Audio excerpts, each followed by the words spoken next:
सबके मन में 29 अप्रैल का इंतजार देखकर मैं कह सकता हूं कि यहां भारी बहुमत से कमल खिलने वाला है भाइयों बहनों, कमल खिलने वाला है भाइयों बहनों। टीएमसी की विदाई होने वाली है, विदाई करेंगे ना आप लोग। और लक्ष्मी जी किस पर आती हैं? कमल पर आती हैं भाइयों बहनों। लक्ष्मी जी किस पर आती है? कमल पर आती हैं। और यह कमल खिलेगा ना, उसके बाद यहाँ समृद्धि आएगी, यहाँ विकास आएगा भाइयों बहनों, यहाँ बच्चों का भविष्य तय होगा।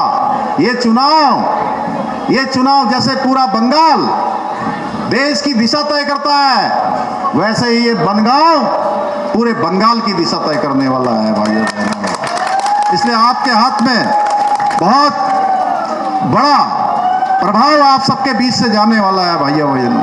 डबल इंजन की सरकार बनाएंगे ना, और जो डबल इंजन की सरकार बनेगी, भारतीय जनता पार्टी की सरकार बनेगी, तो यहाँ भी वही सब काम यहाँ भी प्रारंभ हो जाएंगे। बंगाल में जो टीएमसी की सरकार है, वो सरकार नहीं एक सिंडिकेट के रूप में काम कर रही है भाइयों बहनों, सिंडिकेट की तरह काम कर रही है। कट कमीशन उस सरकार की पहचान बन चुकी है भाइयों बहनों। घोटाले करना, लोगों को डराना, धमकाना, भय का माहौल बनाना। आज पूरा हिंदुस्तान जब तेज गति से आगे बढ़ रहा है, प्रधानमंत्री श्री नरेंद्र मोदी जी के नेतृत्व में आज पूरे देश के अंदर जहां भी चुनाव हो रहा है भाइयों बहनों, वहां भारतीय जनता पार्टी और एनडीए की सरकार बन रही है, यानी कि डबल इंजन लग रहा है। तो आप सब लोग भी डबल इंजन लगाएंगे ना, इस बार टीएमसी की विदाई करेंगे ना, भाजपा की सरकार बनाएंगे ना भाइयों बहनों। मुझे पूरा भरोसा हो गया है। अभी मैं पूछ रहा था अशोक जी से कि पिछले चुनाव में कितने वोटों से जीते हो भाई, तो अशोक जी कह रहे थे 10,000 कुछ वोटों से जीता था। और मुझे तो आज लगता है जिस प्रकार से यहाँ आज पूरा बनगांव सड़कों पर आ गया, मुझे लगता है सारे ही वोट एक तरफा हमारे अशोक जी समेत शर्मा ठाकुर जी से लेकर भाइयों बहनों, आज बंगाल के लोगों का हक किसको दिया जा रहा है? इनका हक काटकर घुसपैठियों को दिया जा रहा है भाइयों बहनों। और आज बंगाल में आज विकास की राजनीति नहीं हो रही है पिछले 15 सालों से, यहाँ तुष्टीकरण की राजनीति हो रही है। एक वर्ग विशेष के लोगों को फायदा पहुंचाने के लिए काम हो रहा है भाइयों बहनों। आपका हक मारकर उन लोगों को दिया जा रहा है जो अवैध तरीके से यहाँ आकर बस गए हैं भाइयों बहनों। इसलिए आप सभी के बीच बंगाल के उसी गौरव को पुनर्स्थापित करने के लिए विधानसभा क्षेत्र के बगदा विधानसभा से श्रीमती सोमा ठाकुर जी, बनगांव उत्तर सीट से अशोक कीर्तनिया जी, बनगांव दक्षिण सीट से स्वपन मजूमदार जी, गायघाटा सीट से सुब्रत ठाकुर जी के लिए आपका, मैं देवभूमि उत्तराखंड से आपका मत, आपका समर्थन, आपका वोट मांगने के लिए आया हूं। बोलिए, देंगे ना अपना समर्थन? अरे जोर से बोलिए भाई, आवाज इधर तो समझ में आ रहा है ना? देंगे ना इधर से? आप सबका जोश देखकर भारत माता की, भारत माता की, वंदे वंदे, काली मैया की, दुर्गा मैया की, जय श्री राम, जय जय श्री राम। आज पश्चिम बंगाल चुनाव के बनगांव क्षेत्र में, बनगांव जिले के हमारे 4 प्रत्याशियों के आज नामांकन समारोह में, सबसे पहले तो आप सब आज इतनी बड़ी संख्या में यहाँ उपस्थित हुए हैं, सच में आप सबका मैं देवभूमि उत्तराखंड के मुख्यमंत्री के रूप में आप सबका स्वागत करता हूं, आप सबका अभिनंदन करता हूं, आप सबको प्रणाम करता हूं। मैं श्री गुरुचरण ठाकुर जी, श्री श्री श्री गुरुचंद ठाकुर जी, हरिचंद ठाकुर जी, अमर सपूत विश्वविख्यात पुरातत्वविद रखालदास बंदोपाध्याय और पाथेर पंचाली के अमर रचनाकार विभूति भूषण बंदोपाध्याय जी के पवित्र चरणों में कोटि कोटि प्रणाम करता हूं भाइयों बहनों। साथ ही मैं इस क्षेत्र से जुड़े हुए स्वतंत्रता संग्राम के उन सभी वीर बलिदानियों को भी अपनी श्रद्धांजलि अर्पित करता हूं जिन्होंने मां भारती को आजाद कराने के लिए अपने प्राणों को निछावर किया। अपना देर सभा के प्रणाम जनाई এই মাটির মানুষ सदा থেকে परिश्रमी ईमानदार और देशभक्त রয়েছে। अपना देर स्नेह समर्थन और विश्वास से ही आज बंगाल उन्नयने नतून अध्याय लेखा হয়েছে।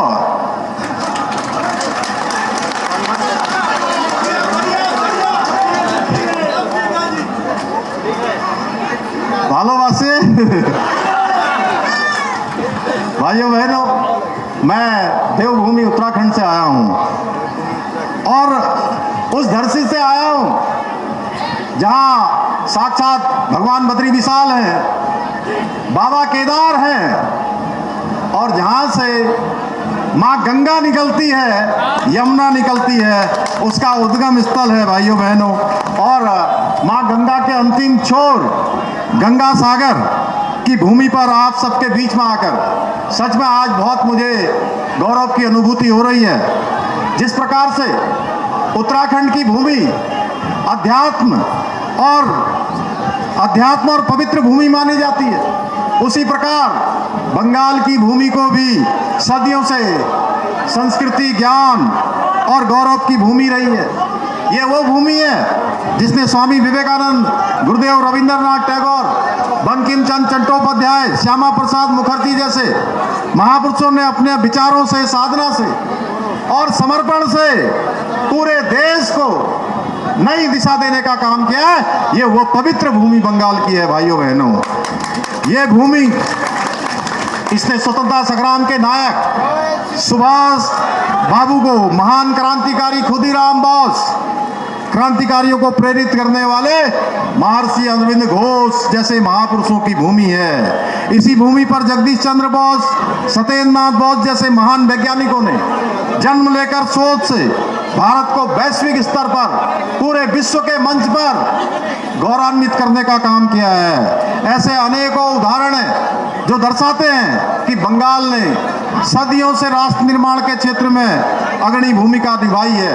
लेकिन भाइयों बहनों, आज चूंकि नामांकन का कार्यक्रम है, आप सब इतनी संख्या में आए, मैं आज हमारे राणा जी यहाँ के प्रभारी हैं, शांतनु ठाकुर जी केंद्रीय मंत्री हैं, सांसद हैं, मेरे मन में अब कोई संशय नहीं है कि 4 सीटें आज जिनका यहाँ हम लोग नामांकन करने आ रहे हैं वो तो भारी बहुमत से जीतने ही वाले हैं। उसके साथ साथ बनगांव की 7 सीटें भारी बहुमत से भारतीय जनता पार्टी जीतने वाली है भाइयों बहनों।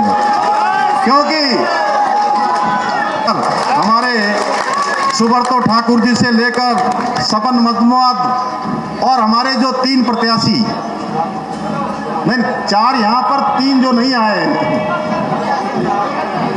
अच्छा आ गए, अरे भाई 4 यहाँ पर हैं, कुल 7 है ना, पूरा जिला बनगांव में 7 प्रत्याशी है ना, तो 7 को जिताएंगे ना आज आप लोग।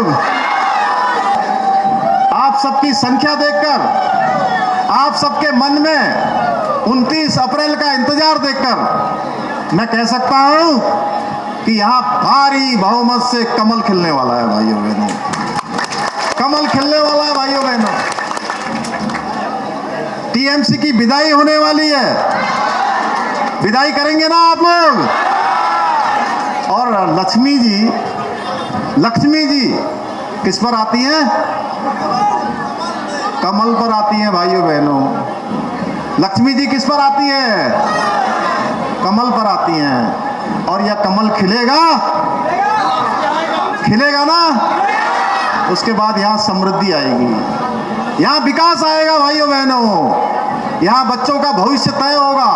ये चुनाव जैसे पूरा बंगाल देश की दिशा तय करता है, वैसे ही ये बनगांव पूरे बंगाल की दिशा तय करने वाला है भाइयों बहनों। इसलिए आपके हाथ में बहुत बड़ा प्रभाव आप सबके बीच से जाने वाला है भाइयों बहनों। सोनार बगला के स्वप्न को, उसके मार्ग को प्रशस्त करने वाला ये चुनाव है भाइयों बहनों। और मैं आपसे कहने आया हूं, मैं देवभूमि उत्तराखंड से आया हूं भाइयों बहनों। मेरे उत्तराखंड के उधम सिंह नगर जनपद में पूरे बांग्लादेश से बड़ी संख्या में शरणार्थी भाई बहन आए थे और उन शरणार्थी भाई बहनों के सर्टिफिकेट में जब उनका कोई सर्टिफिकेट बनता था तो उसमें लिखा जाता था पूर्वी पाकिस्तान से विस्थापित। भाइयों बहनों, ये बड़ा अपमानजनक शब्द था। मैंने इस शब्द को समाप्त करने के लिए हमारी सरकार ने कदम उठाया कि हमारे बंगाल के आए हुए भाई बहनों को भी अब सम्मान से रहने का अधिकार होना चाहिए। हमने पूर्वी पाकिस्तान शब्द को हटा दिया भाइयों बहनों। लाखों की संख्या में हमारे यहाँ नजूल की भूमि पर बैठे हुए लोगों को हमने वहां पर उन सभी को विनियमितीकरण करके उनको जमीन के पट्टे आवंटित किए भाइयों बहनों। उन्होंने अपने घर बना लिए। आप सबके कोई रिश्तेदार नातेदार उधम सिंह नगर में रहते हो या पीलीभीत में रहते हो जहाँ के सुरेश राणा जी हैं, भाइयों बहनों, आपको पता लगेगा वहाँ की सरकारें किस प्रकार से काम कर रही है। उत्तराखंड पहला ऐसा राज्य है देश में जहाँ हमने समान नागरिक संहिता का कानून लागू कर दिया है भाइयों बहनों। हमारे प्रधानमंत्री मोदी जी के नेतृत्व में हमने मदरसा एक्ट समाप्त कर दिया है भाइयों बहनों। हम तुष्टीकरण की राजनीति नहीं करते भाइयों बहनों, हम वोट बैंक की राजनीति नहीं करते हैं, हम विकास की राजनीति करते हैं। इसलिए मैं आपसे कहने आया हूं, आज देखिए पूरे देश में आपके बगल में बिहार में चुनाव होता है, भारतीय जनता पार्टी आती है, एनडीए की सरकार बनती है।